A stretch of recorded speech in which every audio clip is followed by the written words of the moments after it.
अन्हु नबी अकरम सल्लल्लाहु अलैहि वसल्लम से किस अंदाज से मोहब्बत करते थे। माले गनीमत नबी अकरम सल्लल्लाहु अलैहि वसल्लम ने तकसीम फरमाया।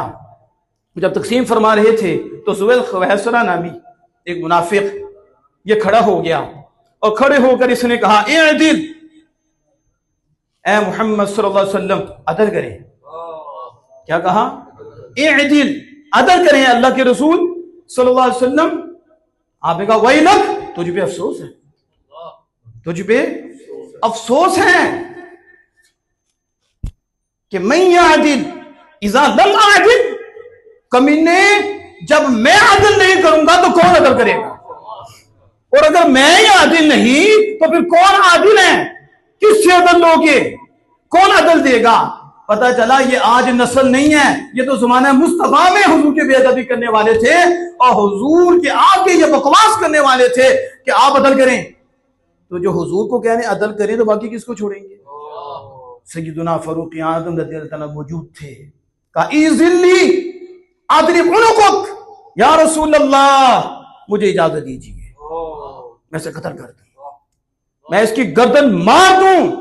अगर रसूलुल्लाह सल्लल्लाहु अलैहि वसल्लम वहां ज़ाहिरी तौर पर मौजूद ना होते तो फारूक आज़म की तलवार ये फैसला करती कि इसका सर तन से जुदा कर। लेकिन बारगाह मुस्तफ़वी माने थी, इसलिए इजाजत लगी, इज़ल्ली मुझे इजाजत दीजिए मैं इसकी गर्दन मार दूं। फरमाया रहने दे। क्या करें? क्योंकि हुजूर क़यामत तक हर शय को देखने वाले। फरमाया उसका मफहूम आगे हदीस बाग में आता है। आप फरमाया उमर, ये जो ज़ुवैल ख़वैसरा गुस्ताख था इसकी नस्ल से वो पैदा होंगे कि तुम अपनी नमाजें से आबा, तुम अपनी नमाजें इनकी नमाजों के सामने हेज समझोगे, तुम अपने रोजे इनके रोजों के सामने कम समझोगे।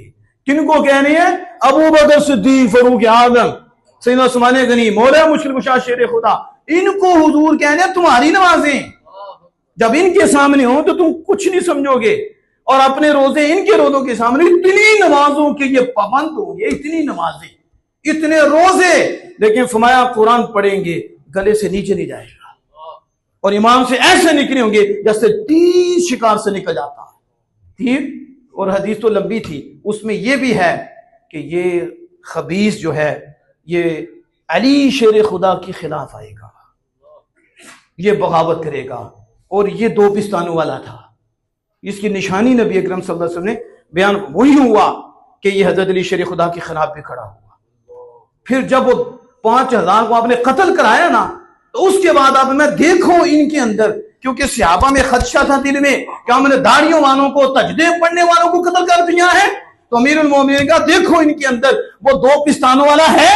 तो जब ढूंढा तो वो मिला, इस पे भी नारा लगाया, क्या तुम्हें पता ही नहीं, मुझे आमिना के लाल ने बताया था कि वो जो बेईमानों की ये जमात होगी उनमें एक कमीना वो होगा जिसका दोनों हाथ औरतों के पिस्तान की तरह होगी। तो ये निशानी थी उस कमीने की। तो हज़रत अली शेर खुदा में ये खत्म नहीं होंगे, ये दज्जाल के साथ होंगे, और दूसरे बाग में आता है ये काफिरों से नहीं लड़ेंगे, ये मुसलमानों से लड़ेंगे, इनकी सफ में रह के मुसलमानों से लड़ाई करेंगे, लेकिन नमाजें रोजे सब कुछ ये करते होंगे। आज हमारे लोग इसकी पहचान ही नहीं रखते, वो हर एक को सही समझते हैं, जिसको भी वही सही है।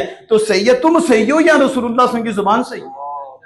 उसने तो हुजूर को कहा अदल करें, तो हुजूर ने कहा मैं अदल नहीं करूंगा तो कौन करेंगे? इधर तो सैयद आलम सल्लल्लाहु अलैहि वसल्लम जात मौजूद थी तो फारूक आज़म ने छोड़ दिया, लेकिन जब यहूदी और मुनाफिक रसूलुल्लाह सल्लल्लाहु अलैहि वसल्लम के बारगाह में आए, फैसला यहूदी के मुवाफिक हुआ और उसके हक में हुआ, और ये उसको मंजूर ना हुआ उस मुनाफिक को जो कलमा पढ़ने वाला था, दिल में बुग़्ज़ रखे हुए था।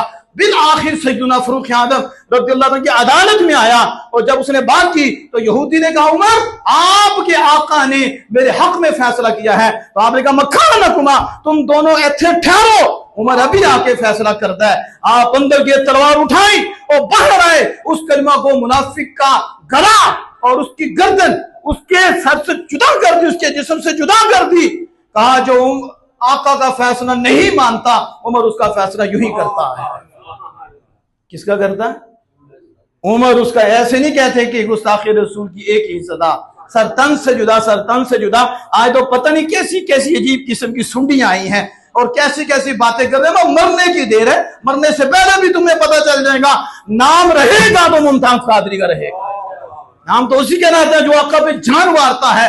नाम तो उसी का रहता है जो हुजूर की इज्जत का रखवाला होता है। अगर जो कुछ भी ना पढ़ा हो, गाज़ी इल्म दीन भी हो, जब निगाह हो जाती है तो पढ़े हुए भी पीछे रह जाते हैं, वो बुलंदो बाला मकाम पा जाते हैं। हुजूर की इज्जत की रखवाली के लिए सैयदना फारूक आज़म रज़ियल्लाहु अन्हु की ज़ात को पढ़ के देखो। हत्ता कि ये जो मुनाफिकीन और काफिरों के जनाजा पढ़ने की ममानत आई है, इसकी वजह भी सैयदना फारूक आज़म है। इन्होंने तो हुजूर को रोका था और हुजूर ने जनाजा पढ़ा दिया। अल्लाह ने आयत करीमा नाज़िल है, महबूब आज के बाद नहीं पढ़ा। ये कौन है? सैयदना फारूक आज़म रज़ियल्लाहु ताला अन्हु हैं। और यहां तक कि आला हज़रत फरमाते हैं कि हज़रत अब्दुल्लाह बिन मसूद रज़ियल्लाहु अन्हु फरमाते हैं, जब आपको शहादत हासिल हुई और ये जख्म मुहर्रमुल हराम थी, तो हज़रत अब्दुल्लाह बिन मसूद जो 4 सहाबा के बाद अफजल सहाबी हैं और इन्हें दीन की कठिनी फरमाया है। हज़रत बिन मसूद रज़ियल्लाहु अन्हु कहते हैं, उमर दुनिया से चले गए हैं तो इल्म के 9 हिस्से लेके चले गए। कितने हिस्से? आज तो बस आना मदीना तो इल्मी मालियूं बाबुहा हमें आता है, लेकिन ये हमें नहीं आता और हमारे अंदर जातियात आपकी तबीयत आ गई। और आदम फरमाते हैं, सुनो वो उमर जिनके मुतल्लिक हज़रत अब्दुल्लाह बिन मसूद कह रहे हैं 9 हिस्से इल्म के लेकर चले गए।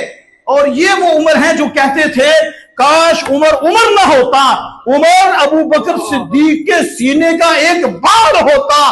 का वो उमर जो इतना इल्म वाला है, इतने तकवे वाला है, वो भी कह रहा है मैं अबू बकर ना होता बल्कि अबू बकर के सीने का एक बार होता।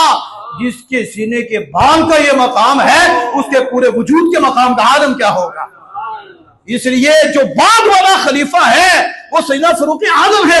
वो समझ में नहीं आ रहे कि उनको कितना इल्म अल्लाह ने अता फरमाया है, कितनी ताकत और उनको कितना तकवा अता फरमाया है। बाद वाला समझ में नहीं आ रहा तो पहले वाला तो उससे भी बुलंदो बाला है, उनकी शान का आलम क्या होगा।